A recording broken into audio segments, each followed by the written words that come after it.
पाहूयात पुढची बातमी। धाराशिवमधील ढोकी गावात आता कावळ्यानंतर बर्ड फ्लूची लागण माणसामध्ये सुद्धा झाल्याचा संशय आहे। बर्ड फ्लू संशयित एक रुग्ण सापडलाय। गेल्या काही दिवसांपासून हा व्यक्ती तापाने फणफणत होता। ताप कमी होत नसल्याने आरोग्य विभागाने त्याचा स्वॅब घेतला आणि या व्यक्तीवर उपचार सुरू केले। स्वॅब तपासणीसाठी पुण्याच्या नॅशनल इन्स्टिट्यूट ऑफ व्हायरोलॉजी प्रयोगशाळेकडे पाठवण्यात आले। तर सध्या पशुसंवर्धन विभागाकडून बर्ड फ्लूमुळे ढोकी गावात कोंबड्यांचं सर्वेक्षण सुरू आहे। सर्वेक्षण सुरू असतानाच ढोकी गावातील एक मांस विक्रेता बर्ड फ्लू संशयित आढळलेला आहे, त्यामुळे खळबळ माजली आहे। तर 25 फेब्रुवारीला हा संशयित रुग्ण आढळलाय। ढोकी गावातील पोलीस ठाणे परिसरात 21 फेब्रुवारीला काही कावळे मृतावस्थेत पडलेले दिसले होते आणि या कावळ्यांना बर्ड फ्लूची लागण झाल्याचं उघड झालं असताना आता एक मांस विक्रेता सुद्धा संशयित निघालाय। आणि याविषयी अधिक माहितीसाठी आपले प्रतिनिधी बालाजी निरफळ हे आपल्या सोबत जोडले गेलेले आहेत। बालाजी, काय सांगाल? धाराशिवमध्ये आता माणसामध्ये सुद्धा बर्ड फ्लूची लागण झाली आहे की काय, असा सवाल उपस्थित होतोय। काय लक्षणं दिसतायत, काय स्थिती आहे तिथे?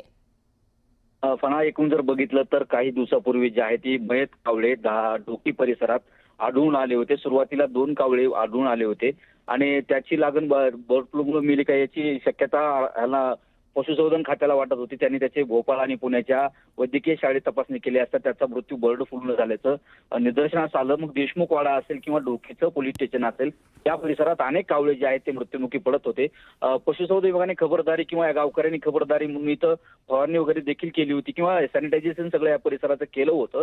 आता मात्र असं झालेलं की हे सगळी तपासणी करत असताना मुळात कोंबड्याची सुद्धा तपासणी करण्यात आली। चिकन मटनचे दुकान देखील बंद करण्याचे आदेश दिले होते। जेव्हा हे तपासणी करत होते त्या दिवशी एक मांस विक्रेता जो आहे तो त्याला ताप होता आणि गेली 3 ते 4 दिवस झाला त्याचा ताप काही केल्या कमी होत नव्हता। त्याच्यावर खासगी रुग्णालयात धाराशिवच्या उपचार केले होते। कुठेतरी याला बर्ड फ्लूची लागण झाली याची चर्चा जोरात रंगू लागली। त्यानंतर जे आहे ते जिल्हा परिषदच्या आरोग्य विभागाने त्याचे स्वॅब जे आहेत ते घेतलेले आहेत। ते स्वॅब त्याचे प्रयोगशाळेसाठी पुणे इथे पाठवणार असून त्यांच्यानंतर अहवाल आल्यानंतर ते स्पष्ट होणार आहे त्यांना बर्ड फ्लूची लागण झाली की नाही। मात्र तापेचा जो सगळा अंश पाहता किंवा ताप ज्या पद्धतीने त्यांची ओसरत नाहीये, त्यामुळे हे लक्षणं बर्ड फ्लूची असू शकतात अशी जी माहिती आहे ती आरोग्य विभागाच्या अधिकाऱ्यांकडून व्यक्त केली जात आहे। त्यांनीही आपल्याशी बोलताना सांगितलंय की ही लक्षणं त्याची असू शकतात, त्यामुळे आम्ही त्याचे खबरदारी म्हणून स्वॅब घेतलेले आहेत आणि त्याचे स्वॅब पाठवलेले आहेत। निश्चितच बालाजी, एकूणच आता खबरदारी घेणं हे महत्त्वाचं आहे। याविषयीची अपडेट आपण घेत राहूया। धन्यवाद तुम्ही दिलेल्या या सविस्तर माहितीसाठी।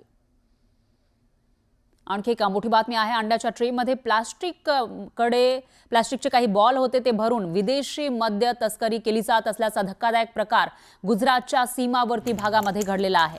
या मद्यसाठ्याची गुजरातमध्ये तस्करी केली जात होती। नंदुरबार जिल्ह्यातल्या उपनगर पोलीस ठाण्याच्या अंतर्गत ही कारवाई करण्यात आली आहे। तर अंड्याच्या ट्रेमध्ये नकली ट्रेच्या माध्यमातून जवळपास 132 विदेशी मद्याची तस्करी केली जात होती।